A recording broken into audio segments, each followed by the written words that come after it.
you are quite a disruptive force in financial services. Financial services in Canada dominated by a few large banks, and then a few sort of intermediary fintechs are emerging. Now, you show up with a very different strategy, helping companies be more organized and maximize their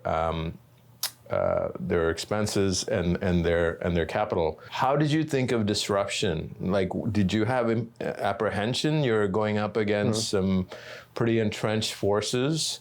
How did you get the courage to say, I'm coming at it from a different lens? Yeah, I mean, my co-founders, fortunately, even when I met them, they had already been working through like a V1 of the product. So when I saw it and I used it, I thought, this is the beginning of something great.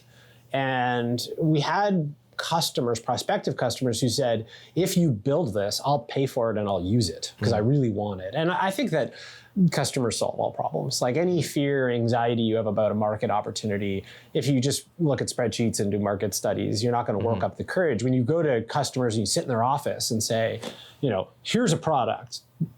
Does this solve your problem? Like, is this actually a game changer? And people say, not only is it a game changer, but if you build it, I'll use it. And here are 20 other things I'd love for you to build that I'm really frustrated about.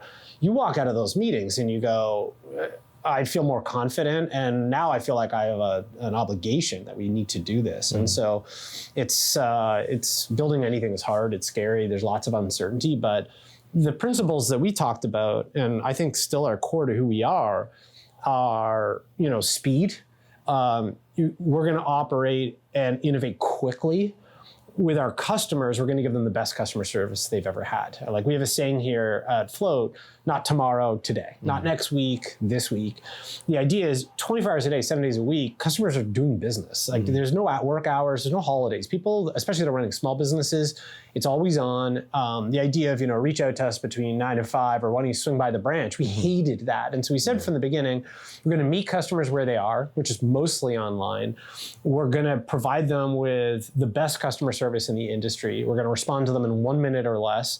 We're going to innovate and build products really quickly. And we're going to recruit a team that is deeply, deeply customer obsessed and is going to work backwards from ideal customer experiences and then build the business, as opposed to, you know, let's create a risk team and let's create a compliance team and let's create a marketing team and then we'll figure out how to jumble it together and sell it to people. And I think that those principles are still very much central to what we're doing.